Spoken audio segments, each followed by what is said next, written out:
In the swamp, we do what the heck we want. In the swamp, in the swamp. Well, it's a good time every time all night long. There ain't no trouble but a snake you can step on. So if you wanna come, come on. But you better stomp.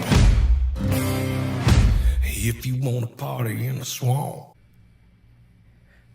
Today we'll be looking at Everglades National Park in Florida. I'm from Florida myself, went to high school there in Central Florida, and I visited the Everglades one time. I wasn't necessarily thinking about geology, though, when I was there.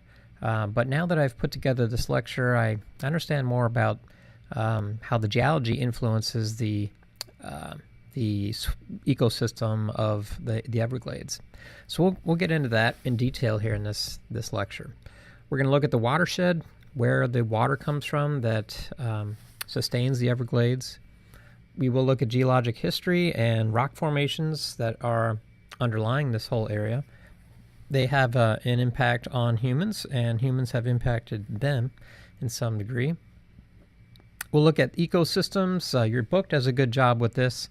It goes through about 8 different ecosystems within the park, and we'll do something similar to that. And finally, we'll finish it up with a discussion of the environmental problems that have plagued the Everglades for the last 50 years and current restoration efforts. One thing you probably already know is the location of the Everglades. They are located in the extreme southern part of the Florida Peninsula. Now, some things you may have not known, and you can impress your friends with these facts. The Everglades are the last remaining subtropical wilderness in the United States.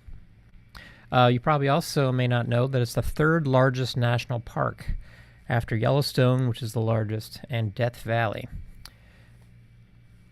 The purpose of the park originally was to primarily protect its biologic resources, plants, animals, notably all the wading bird populations that the park is famous for, and the alligators, which the park is famous for. Now, I'm from Florida, so I've seen plenty of gators, and they think within the boundaries of the park itself, there may be as many as 200,000 of these critters swimming around. So be careful. Do not approach an alligator directly, and yes, be safe. It's also the site of the largest ecosystem restoration project in the entire world. And we'll get into that at the end of the lecture, where we talk about some of the environmental problems that are being addressed by this project. Now, one of the problems to the environment are giant snakes. I know you love those, so let's talk about those briefly. Maybe you've already known this, but Burmese pythons are dominating the Everglades and wiping out a lot of the other native species. These things can be gigantic in size. This article says as long as 19 feet. Well, the largest python found in the Everglades reached 18 feet, I think 7 inches or something like that. I don't know if this was that snake, but just this summer, July 2015, they pulled out a python 18 feet and 3 inches long, which was the second longest snake. What are all these pythons doing in the Everglades? They are not indigenous to this area. These are invasive species. There's various stories. They were noted in the swamp as early as the 1980s.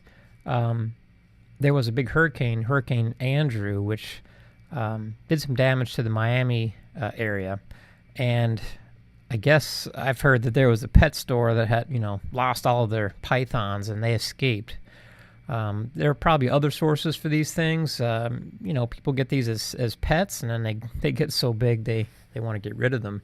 And some people apparently just, dump them into swampland like this. So some of them are probably cast-offs from pet owners who no longer want them.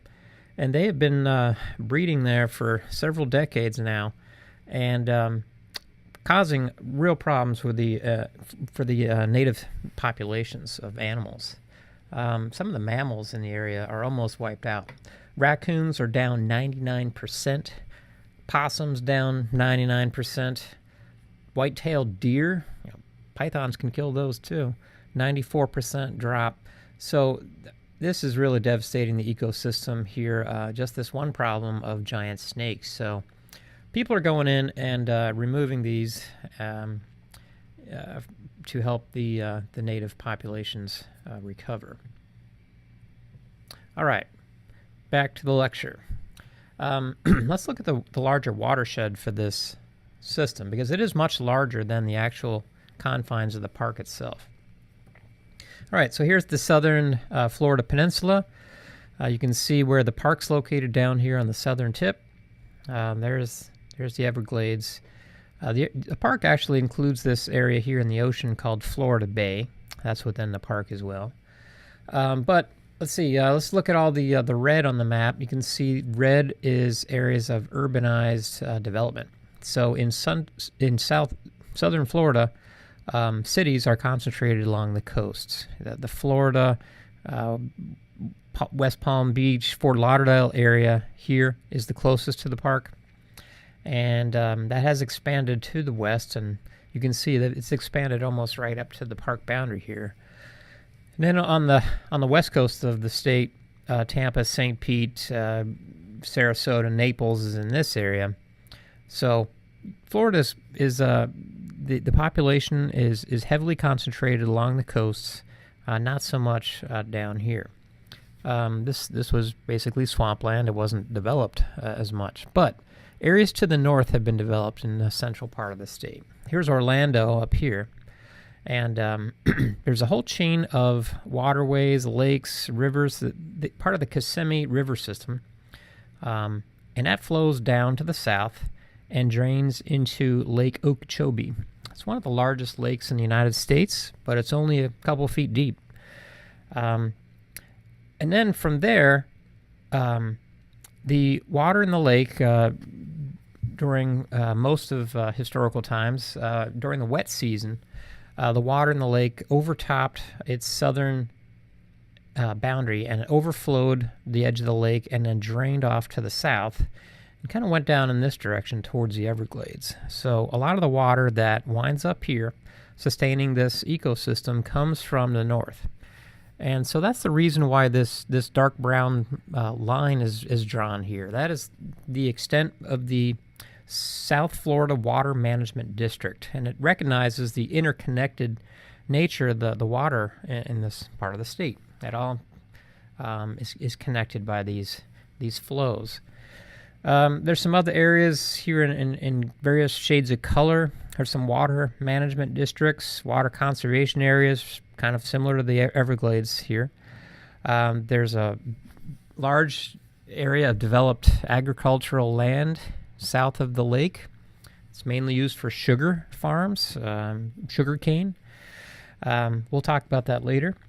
And then over here is another wilderness preserve. It's called the Big Cypress National Preserve. So that's more swampland here as well. And then just adding to the story, we have the Florida Keys stretching off here. And some of that geology is related to what we have in Florida Bay here. Okay, now, the basic story is what I told you, that all the water originates in the Kissimmee River Valley, which flows to the south into Lake Okeechobee and then spreads out, or at least it did in the past, in a type of sheet flow, just shallow flows of water over the surface of very flat southern Florida, flowing to the south and down in this manner. You can see the boundaries of the watershed. These areas are higher in elevation. This is the Atlantic Coastal Ridge, which is heavily developed, as we told you. Miami is built on top of that. This is an area of higher elevation, and then higher elevation is over here to the west as well. So this watershed is kind of in this kind of tilted bowl-shaped depression that kind of flows down to the south. At least that's what it did in the past. Today, it's been heavily engineered and humans have definitely altered the course of the original flow. Not as much water makes it down to the Everglades. That's the main point. So you can see much smaller discharge of water comes out here to the south. What's happening over here with all these lines are those are channelized canals, storm water runoff systems that have been engineered. Some of that supplies water to the Miami area. Some of the water's diverted now, mainly for flood control purposes, to the east and to the west. This is the St. Lucie River, and this is the Calusa or something like that. So it's very much different. About half the amount of water now that historically made it to the Everglades gets down there today. And we will get into the implications of that in this lecture. All right, zooming in on the park. Here's the park map. Park boundaries in the heavy green line. And let's see, just tying it into what we said before. This area kind of here over to the east is the Atlantic Coastal Ridge, where all the development is. Miami is right there. And then we have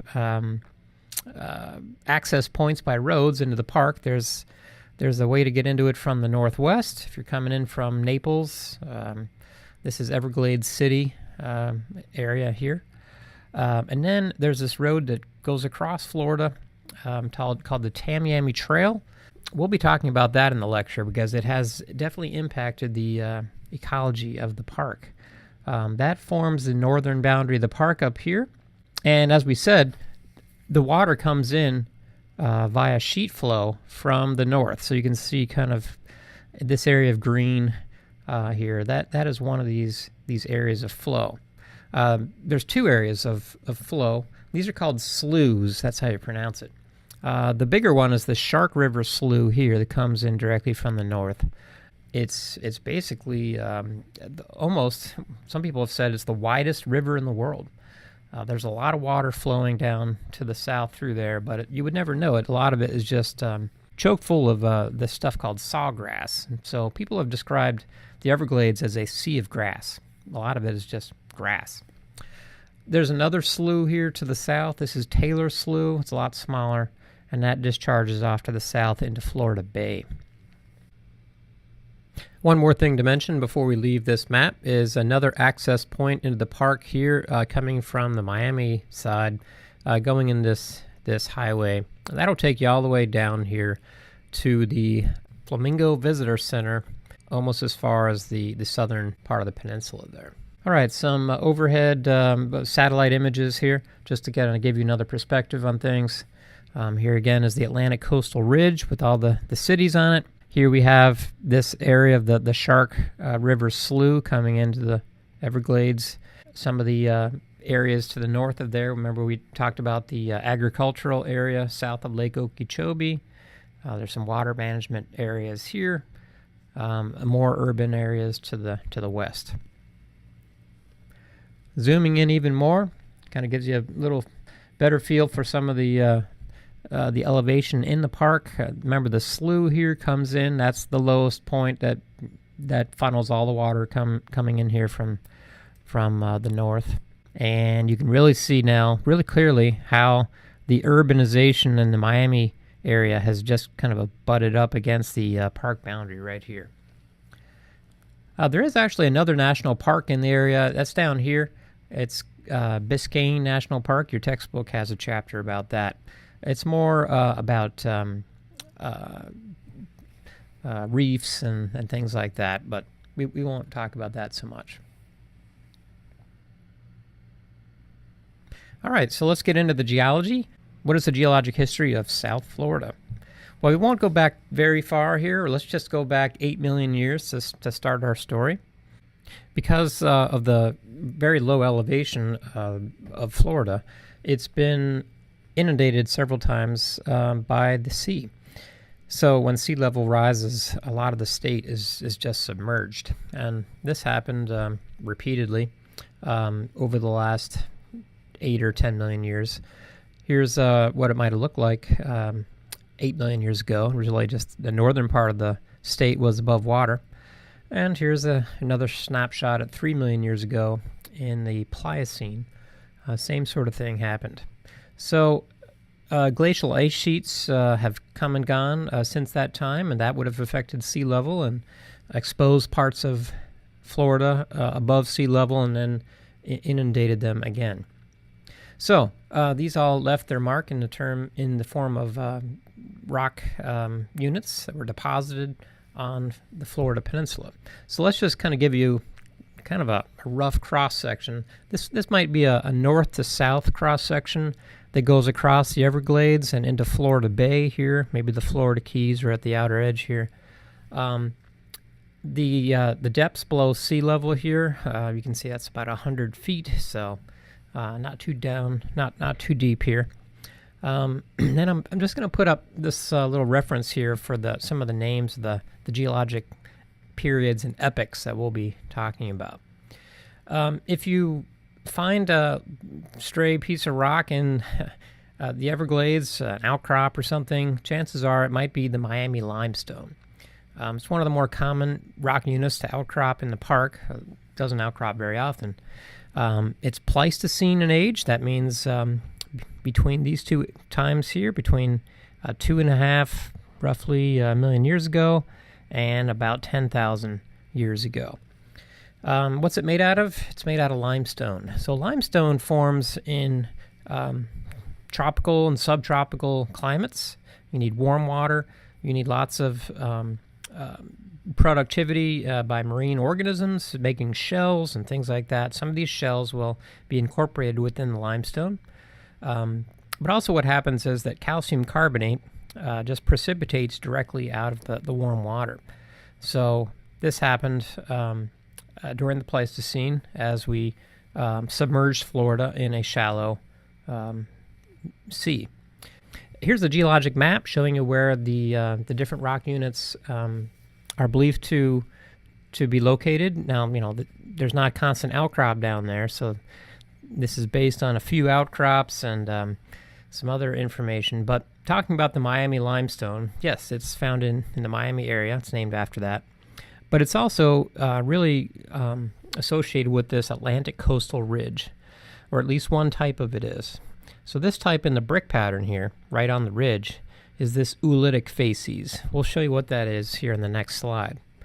There's another type or facies of this limestone that occurs here in the central part of the state and over a lot of the area of the national park.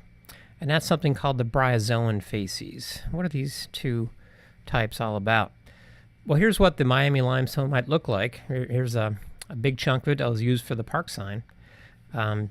See this gray rock? It's been kind of pockmarked and pitted with these cracks and solution cavities. Basically, this is slowly dissolving in rainwater. Rainwater can dissolve limestone, as you probably know. It's the same kind of rock that's under much of Kentucky.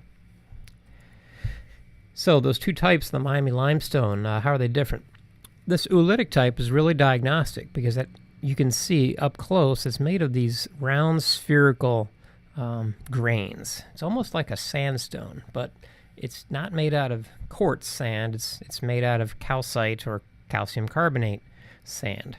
So what we have here is an evidence for pretty vigorous currents. Sometimes you see structures in the rock that were formed from ripples or dunes forming by a current flowing laterally over top of them. But how these oolites form is from a little ball of calcium carbonate precipitating, and then it kind of rolls around on the bottom of the ocean floor, and more mineral precipitate is added and kind of snowballs to kind of a larger size grain. And then all those are packed together and washed or dumped into a place where they're deposited. So that's how an oolitic limestone forms. We have some oolitic limestones around here in the Lexington area. They're not too common, but now here's the other type. It looks pretty different. You can see it kind of has more of this pockmarked appearance. Almost looks kind of like sponge or Swiss cheese or something. A lot of this rock was originally biologic in origin, and it's really a fossiliferous limestone And a lot of the squiggly shapes in here are fossils called bryozoans. Bryozoans are alive today. They would probably be confused but to be corals or something by people who see them in the ocean. They're these colonial organisms that work together to build these structures, kind of like corals do.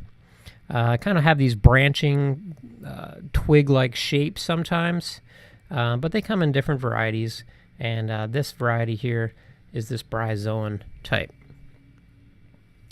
So that's the Miami limestone. Underneath that we have the Fort Thompson Formation. It's also Pleistocene, so younger than 2.5 million years in age. It's also fossiliferous, and it's got a different look to it. It's basically just a bunch of shells that are all cemented together. Now, this isn't a picture of the Fort Thompson Formation. It's actually the formation that directly underlies it. But it would look something similar to this. This doesn't outcrop anywhere in Everglades National Park. Now, what's important about this kind of rock is that there's a lot of space between the shell fragments in this rock. So that means a lot of place to store water.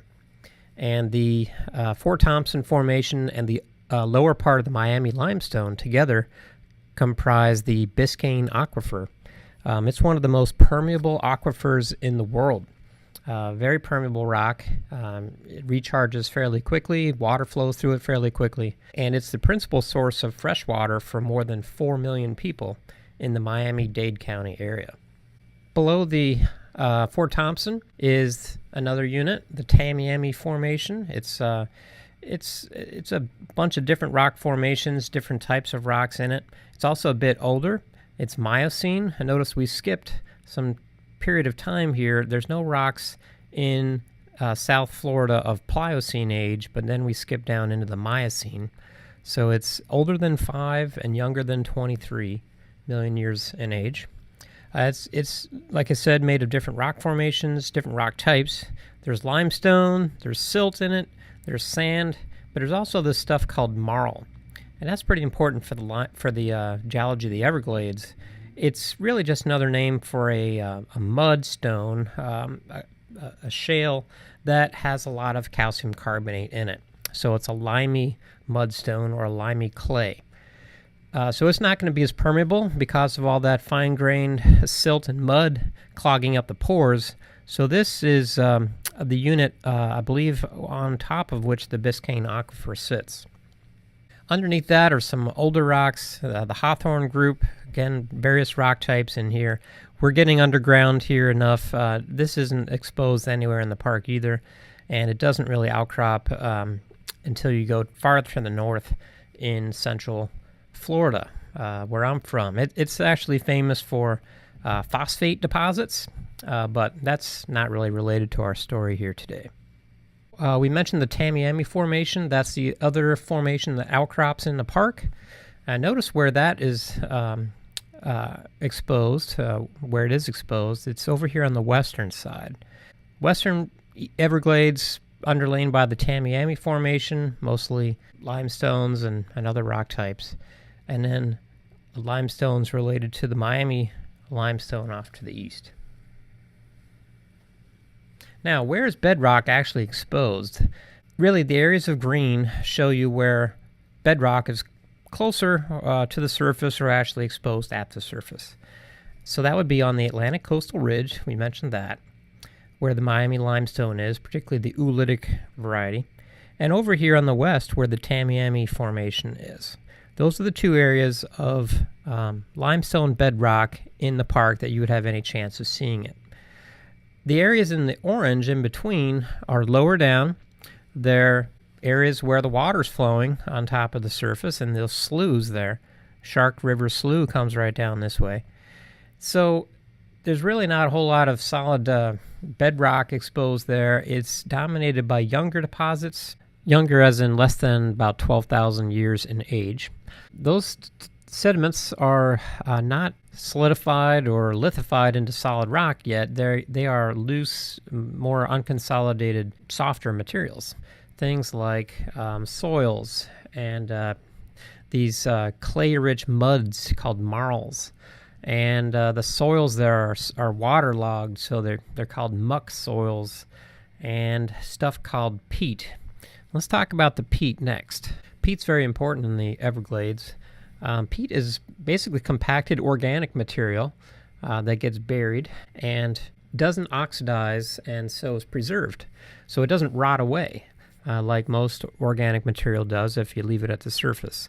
But it's buried in a low oxygen, swampy environment, and it compacts into this dense, dark brown to black mass. Here you can see it here in this sample that was cut out of the Everglades here. So think of a swamp basically just being recycled back into organic material in this organic rich goo. Now also in this sample is one of these marls. You can see this marl here. It looks a little lighter in color. That's from the calcium carbonate, but it's also finer grained mud in there. It might represent a flooding event that brought in some mud, fine grained particles, and deposited those in the swamp. So that's what peat is. That's what marl is. Now, peat, you may already know this if you're from Kentucky. Peat is the stuff that coal comes from. So you got to think, maybe the Everglades are a future coal deposit in the making. All that would take would be burial by the peat, or burial of the peat by other sediments. Let's say if the sea level rose, bring in other sediments on top, and then more sediments are deposited on top of that, and so now we have maybe limestone being deposited under a shallow sea. The weight of all that sediment compacts, and if it were to go through this stage, it might actually succeed in becoming a coal seam. So what they say is that about 9 feet of peat is required to make 1 foot of coal. So that's how they think the coal in Kentucky was made. We might be looking at an analog in South Florida for what Kentucky might have looked like 300 million years ago. All right, let's finish up our discussion of the geology and the bedrock formations by looking at this outcrop. So we see an interesting deposit here. Looks like, well, what is in there? If you look closely at this deposit, it's really nothing more than a pile of shells. So you might be thinking, oh, it's kind of maybe that Fort Thompson formation that was the shell hash. Maybe that's what we're looking at. Well, not in this case. This is actually a man-made deposit. So you're wondering, what could have piled up all these shells? Well, the people who lived in this area for thousands of years before European exploration. This is a product of the Calusa Paleo-Indian culture. The Calusas lived in southwest Florida here, you can see on the map, and the Calusa-Hatchie River is named after them. Here's a picture of one of their larger shell mound sites, and these shell mounds, there's 100 of them, they think, or they found, that stretch all the way from Tampa to the north, all the way to Cape Sable, the lowest point on the peninsula of Florida. So they this culture made use of the shells in various ways. They used them as tools. They obviously used the food within them. And when they were done with the shells, they would just pile them into these big mounds. And sometimes they would actually engineer the mounds to make substrates for their villages. Their villages actually were sited on top of some of these larger mounds. They can actually get up to 150 acres in size. The one we saw in the picture before was just a small mound, but this one here, the largest one, Chokolosky Island, it's up in the northwest corner of the park near Everglades City. It's actually the highest point in the park. This man-made hill stands 20 feet above sea level, and it's actually one of the largest shell mounds in the southeastern U.S.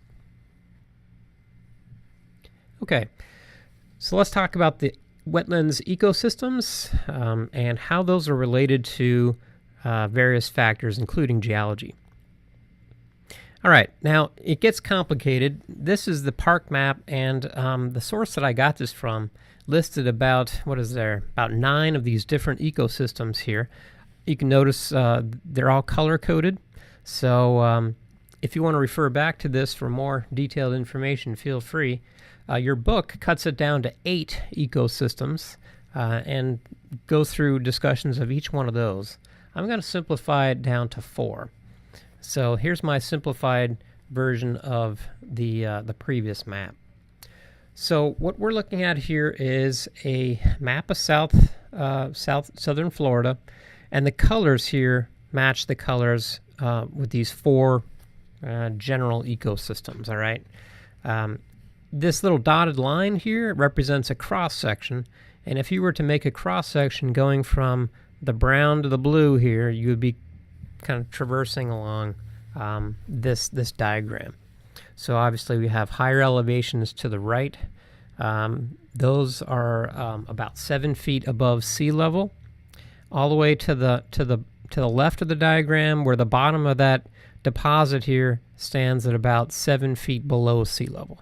So that's only 14 feet in elevation change over a distance of about 15 miles. It'd be very hard to see these topographic changes. They're very small, but they're very important. And that's the theme here to this part of the lecture, is that how micro differences in topography can actually bring about different ecosystems, different plants and animals, different communities there, and it's also related to the underlying geology. So the products that go into making this, or the factors that kind of influence this, are the climate conditions. Elevation is important. We have higher elevation ecosystems here and lower elevation out here towards the sea, and also elevation related to or relative to the water table. That's also important. And then finally, geology is related here too. Now, most of the underlying bedrock here they're showing you is this oolitic limestone, all right? In this part of the park, yeah, it might be the Miami limestone. That doesn't change too much, but what changes are the surface materials. And you can see those here are these 3 colors. We have peat, we have marl or carbonate mud, and then just non-carbonate mud.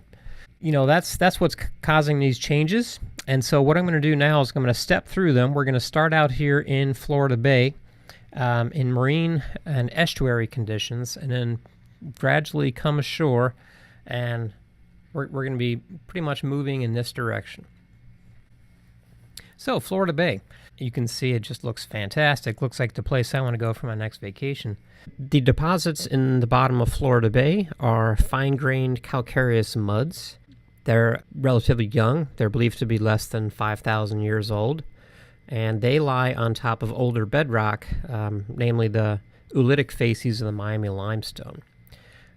So the reason that the mud is there and is relatively young is that for the last 5,000 years of history, sea level has been relatively constant. Before that time were the ice ages, and glacial cycles really affected sea level quite a bit. But since that time, we've had a relatively stable platform on which to deposit these calcareous muds. Now, just south of Florida Bay are the Florida Keys. Those are made out of coral reefs. So those are also older deposits than the mud are. So we have evidence here that Florida Bay has been underwater for a relatively short amount of time. Now, one more interesting thing about Florida Bay that kind of relates back to Kentucky here. We have a lot of limestone in Kentucky, and the geography of Kentucky, when those were being deposited about 450 million years ago, might have looked something like this. It was probably a shallow carbonate sea. North America, the continent, was believed to be further south at that time, around the tropics. So we're kind of looking at an analog of ancient Kentucky right here. One more thing about the bay is the bay has relatively poor circulation in it. It's kind of hemmed in on most sides by land masses here and by the Florida Keys. So ocean circulation is kind of limited back in there, and that creates kind of a stagnant condition. And that's also analogous to ancient environments further inland, like here in Kentucky. There are places in Kentucky that were believed to be shallow, stagnant ocean water, marine water, in shallow seas across the country, and those would be periodically cut off from the rest of the sea and kind of stagnate and deposit these mud deposits. So we're kind of looking at a geological analog for those environments here in Florida Bay as well. We also have areas of transitional marine to freshwater environments in estuaries. These are places where freshwater in rivers mixes with the saline ocean water. And one of the best places to see this environment is in the Wilderness Waterway, which is on this map here. It stretches from the northwest corner of the park and follows this dotted line through a series of interconnected water channels and rivers and things like that, all the way down to the southern extent of the park. So that's where you would see the best chance for estuaries. Okay, stepping up from there, we get into a massive mangrove forest zone. That's the area in green here. It kind of rims along the south and western coast of Florida here. And these mangroves have made thousands of islands, and so they're well named. This part of the park is called the 10,000 Islands, and just in this one section of it, this isn't the whole thing, you can see dozens and dozens of islands here. All of those have been made by the help of mangrove forests, but one has not. One of these is that Chokolosky Island that was engineered by the Calusa Indians. So this is the largest shell mound here, 150 acres in size, and you can visit it by going through Everglades City and then going out to that island. But the rest of these things, and also Chokolosky, are all covered in these mangrove trees. This is the largest continuous mangrove system in the world. Mangroves used to cover about 3/4 of the tropical coastlines in the world. But here is the largest stand of them that now exists. The thing about these trees is that they are the only tree that can survive in salt water. And they do that by employing some different strategies and mechanisms here to keep salt from killing the plant. First of all, you can see that a lot of the branches here are held up above sea level, and these roots kind of support the plants above them. These roots actually have mechanisms to filter out salt water, and the leaves do as well. Sometimes they'll filter out as much as 90% of the salt from the original ocean water before it gets into the rest of the plant. Another cool thing about these roots is they actually are called breathing roots. They have things on them that can actually bring in oxygen, and you would wonder then, if it flooded this area, as it often does, with the tides, what's to keep these plants from just suffocating, right? They actually close down those structures during floods, so they open and close to let in oxygen when they're exposed to air. One of the geologic processes that happens here, you can see it right here in this picture, is the roots are so thick and dense that they trap sediment and actually help to build up the island beneath them. So once you get a stand of these going, they can grow and collect sediment and actually make the island. So that's pretty neat too. Also in this area, kind of related to the mangroves, a little bit little higher in elevation perhaps, are these areas of coastal prairies. This is one of the ecosystems on that other map that I showed you. This would be an area of very salt-tolerant plants like these grasses here, and also plants like yucca and cactus. But there's not a whole lot of coastal prairie in the park.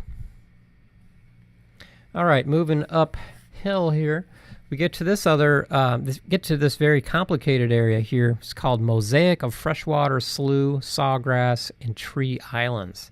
And there's lots of different micro communities here that are produced within this region, this broad region. All right, let's just look at one of them. And when you think of the Everglades, most people think of a scene like this swamp here with these big cypress trees in it.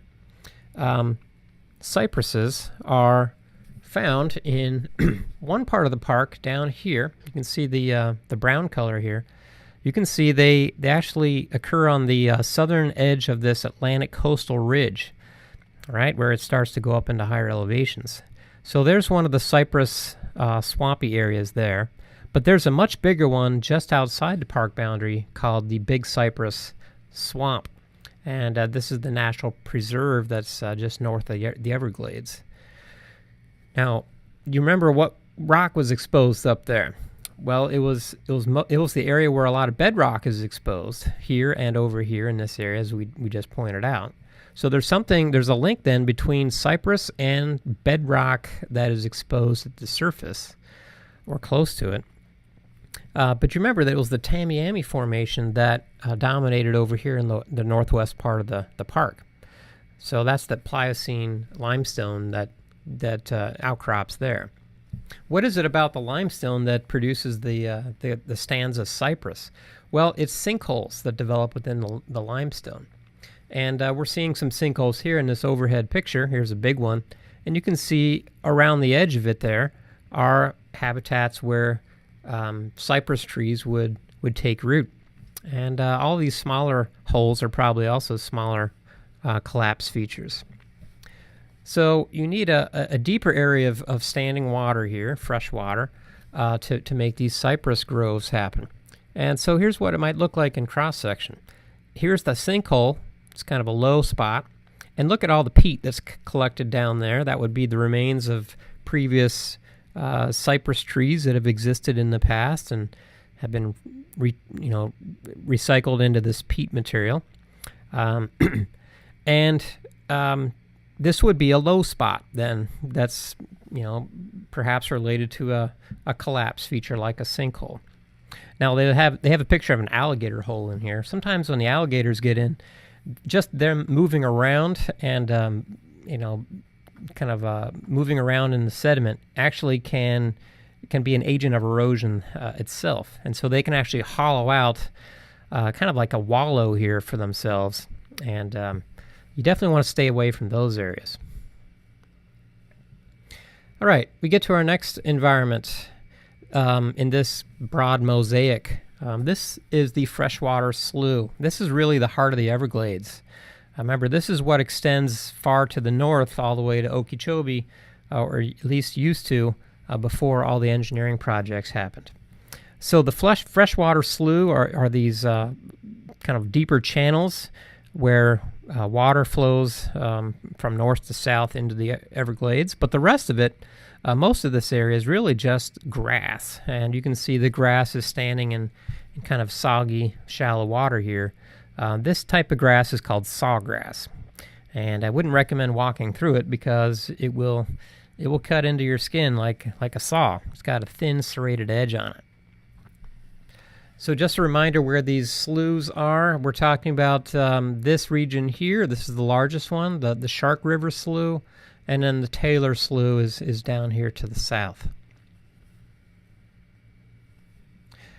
Now, here's an overhead view of the Shark River Slough, what is often called the widest river in the world.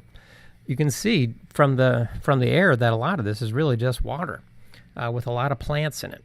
So here's a slough here, and then we have these kind of long, narrow ridges that form, and sometimes they're little more compact or teardrop-shaped islands of trees. These are called tree islands, and they're just dotting the landscape throughout this slough here. Let's talk about those in a little bit more detail. Here's a picture of one of these tree islands. They're often called bayheads. They're kind of a different ecosystem themselves, very different from the sawgrass in the slough itself. They stand at somewhat higher elevation, obviously. They are also built on peat deposits. So peat is very important in sustaining these tree islands.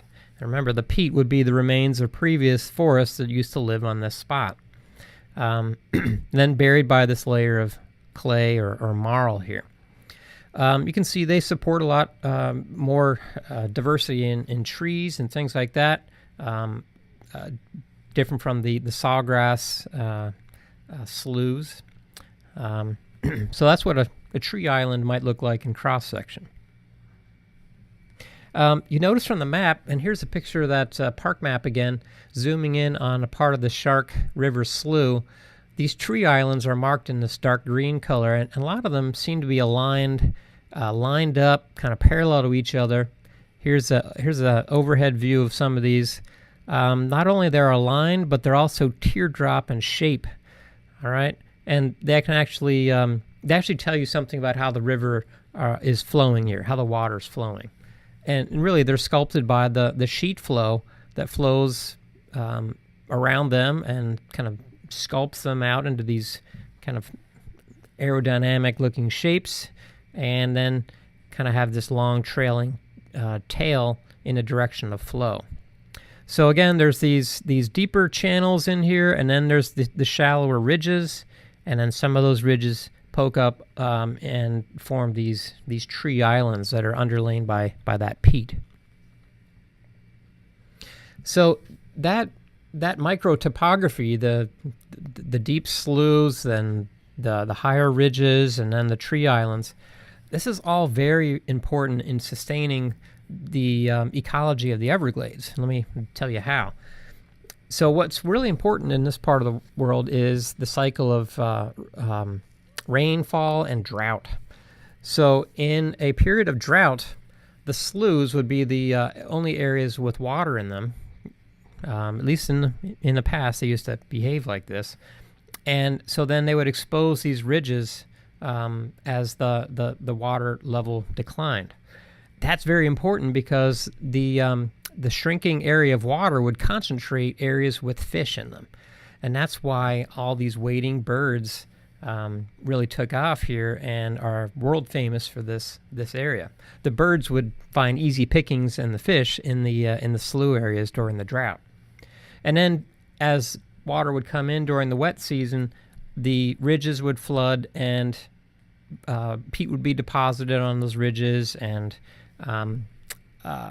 organic material from the tree islands would all be deposited here and build up those ridges.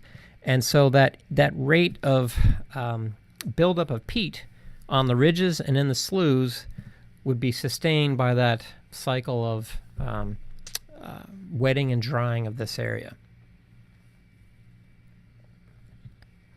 All right, finally, our last ecosystem or our last habitat is the highest elevation one here on the right, the tree hammocks and the upland forests.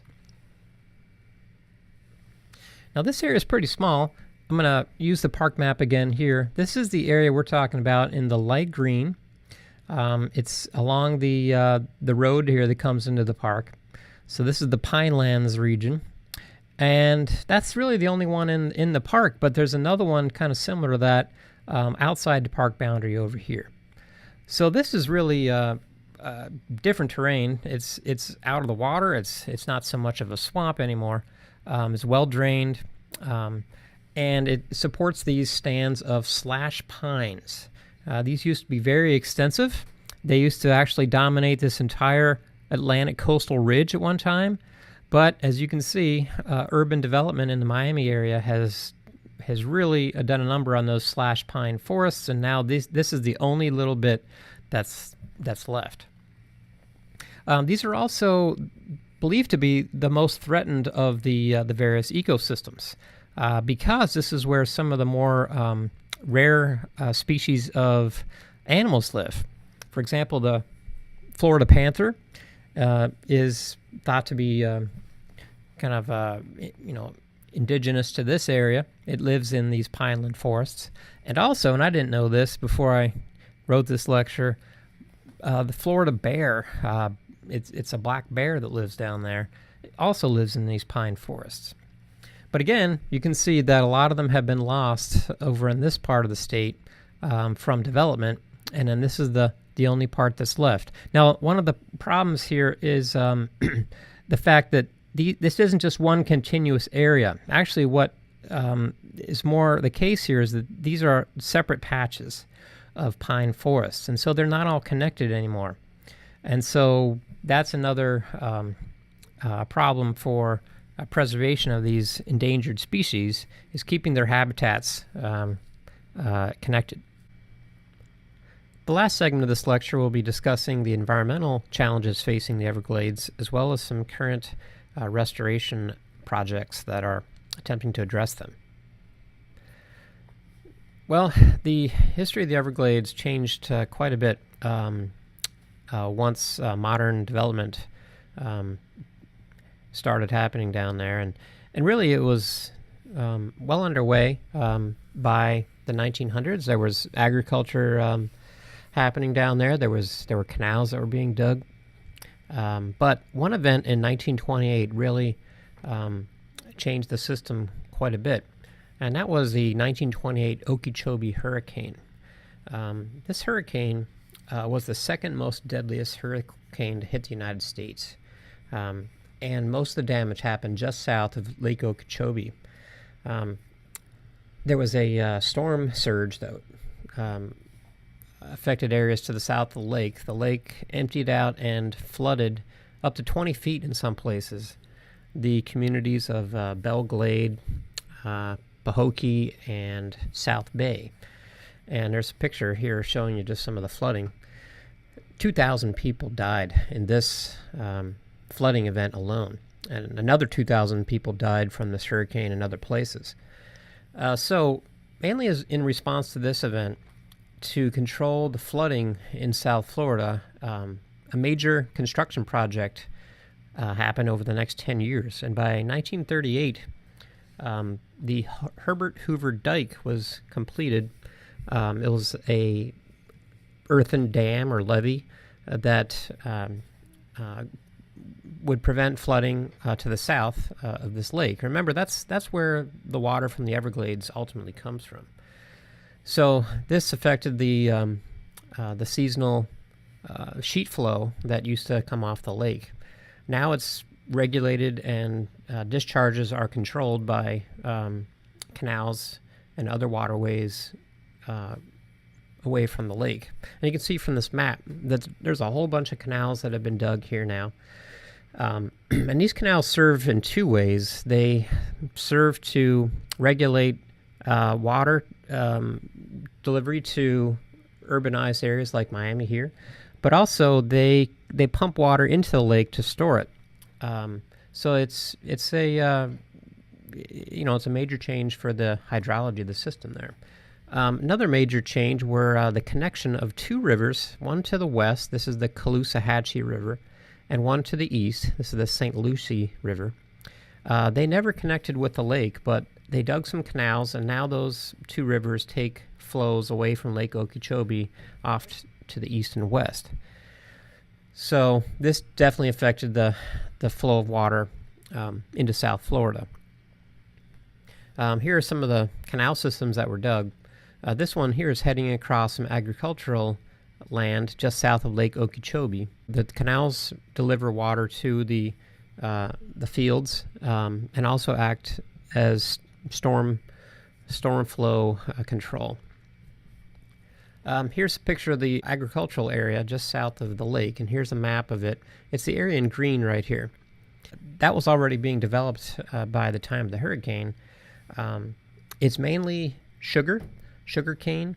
U.S. Sugar Corporation owns most of that, and to a lesser extent, vegetable and citrus is also grown there. And then there's also communities in the area that support all the agriculture. So there's a lot of people now in this part of the state. Another change happened when roads were constructed across South Florida. Here's one here, the Tamiami Trail, U.S. Highway 41, is pretty much the main access into Everglades from the north, from West Florida.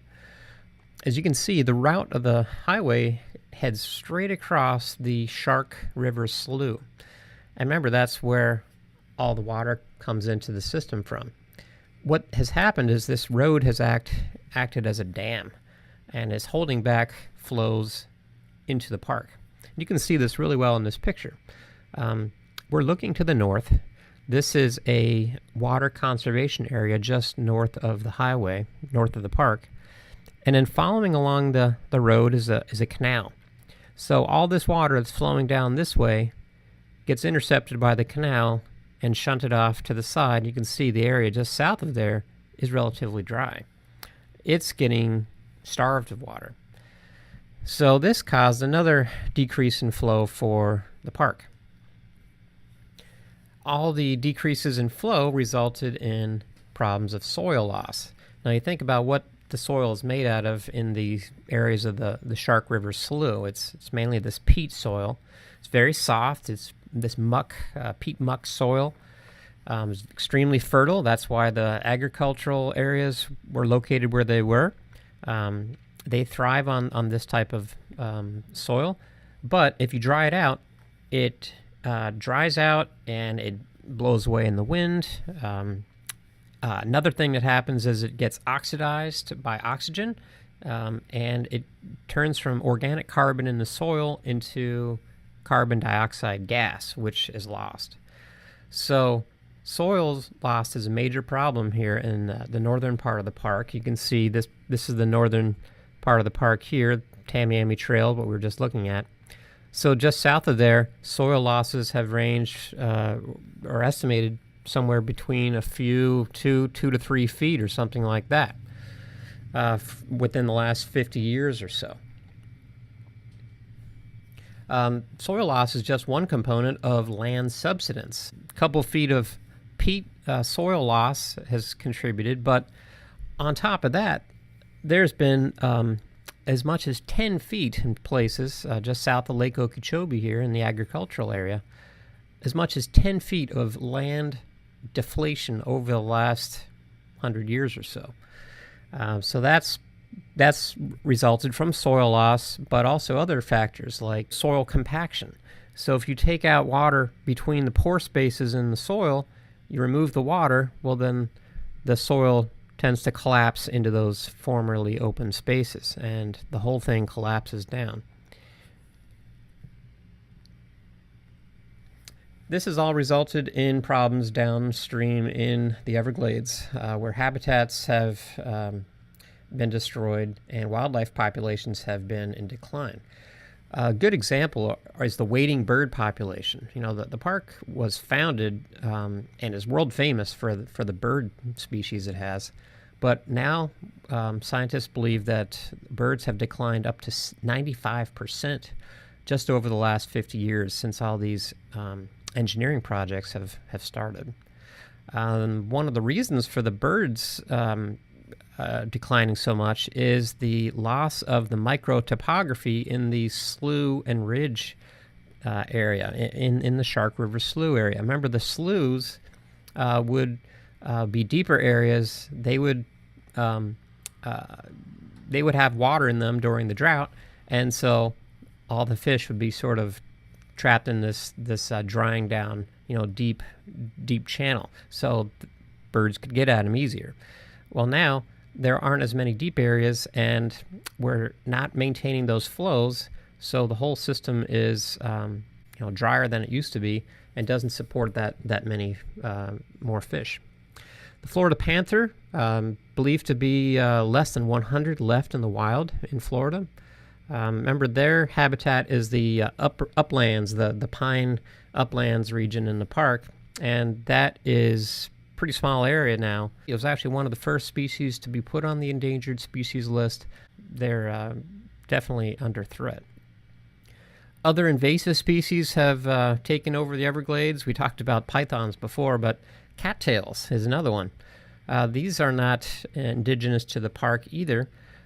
They seem to thrive in the the agricultural runoff that comes off the fields, they're rich in fertilizers and phosphorus, things like that. And so the water now supports all this cattail growth, which pushes out the other species. One more problem to add to the list has to do with the aquifer. The Biscayne Aquifer is in the Miami limestone and the Fort Thompson limestone, and it's recharged by surface water in the Everglades. You can see all this standing water here in the Slough region with the tree islands. Well, all that water seeps down underground, pretty porous bedrock there with all these porous limestones to filter into, and it flows down and it fills up the pore space down there. It sits on top of a layer that's less permeable, the Tamiami Formation, I believe. And so that acts to kind of confine the water to near the surface here. Now, there are deeper aquifers underneath. The Floridan aquifer is even bigger, and it's in older, deeper limestones at depth. But the Biscayne aquifer supports, it's the main source of water for 4 million people in the Miami-Dade, Fort Lauderdale area. So this is what it might have looked like before the major drainage projects happened in South Florida. You can see there's good amount of water underground, and it's flowing out towards the ocean, and then it meets a boundary where salt water is on the other side. So this is ocean salt water, and that boundary usually kind of slopes inland like that because salt water is more dense than fresh water. So the salt water tends to make this wedge which goes underground. That wasn't a problem in the past when we had light development along the coastal ridge. If you drilled into the Biscayne aquifer near the surface here, you would have a good chance of getting fresh water. But times have changed. Now, this is the present day. You can see there's definitely been an explosion of development along the coastal ridge. There's more wells drilled in this area. That has tended to draw down the water table. So that's a problem. But more of a problem is that recharge zone in the Everglades has been replaced, and there's less water in the Everglades now. And all that water is now channeled by canals out of the system. So that means less seepage into the Biscayne aquifer. So there's less water getting down here. That means that the salt water will now intrude inland underneath the coastal ridge. It's now underneath the coastal ridge, and if you drilled too deep underneath Miami, you would hit saltwater. So this is a major problem. So here's a good summary of a lot of the problems we've talked about. The Everglades is about half the size that it used to be. Remember, it used to stretch all the way up here to Lake Okeechobee. Now a lot of this area to the north is channelized. We have all these canals that funnel this water into smaller land areas. There's no broad sheet flow anymore. The natural flood and drought cycle has been perturbed. And there are problems on both sides with extremely wet years and dry years that leave the land parched. Formerly deep areas in the sloughs are now drying up, and the result here is that fewer areas where fish are concentrated as a food source for the birds and other animals. We mentioned the nutrient problem from the farmlands up here south of Lake Okeechobee. All that fertilizer rich water flows down, and if it's not treated, flows into the Everglades. This has caused a series of changes down there, including the cattail plants taking over. Let's see, one they don't mention is the problem to the aquifer here. Remember, there's less of a recharge to fresh water in the aquifer. And we have a problem of saltwater intrusion as a result. And let's see, one more problem here on the end. The fresh water that used to flow through here has been pumped into the ocean, and this results in less fresh water getting here and also enriched in fertilizer, chemicals, things like that. And that's resulted in a dead zone out here in Florida Bay where there is lower oxygen and less productive marine life out there. So a host of problems have been identified here in South Florida. This has all led to a long process to attempt to restore or partially restore the Everglades to something closer towards the original flow.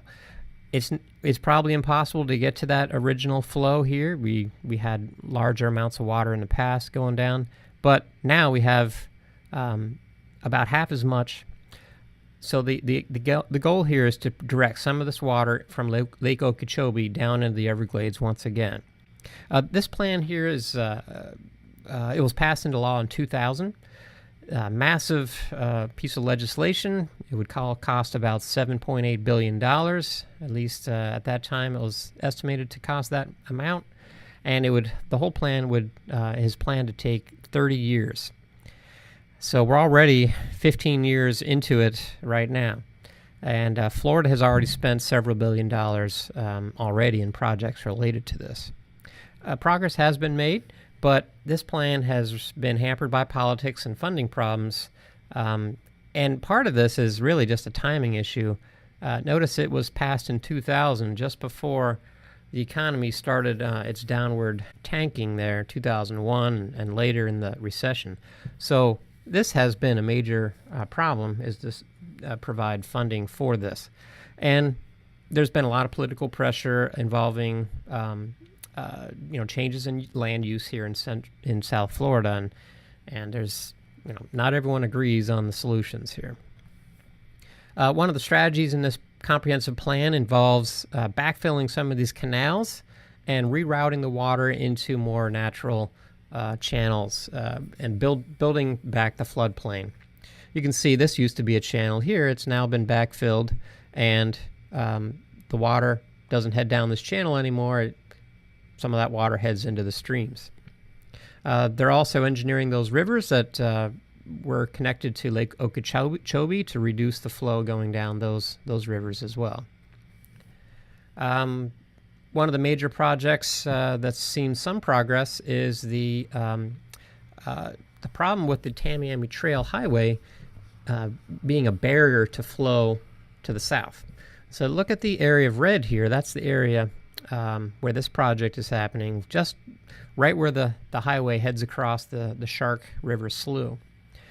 So the idea here was to build a series of bridges that would allow water from that canal to flow south again.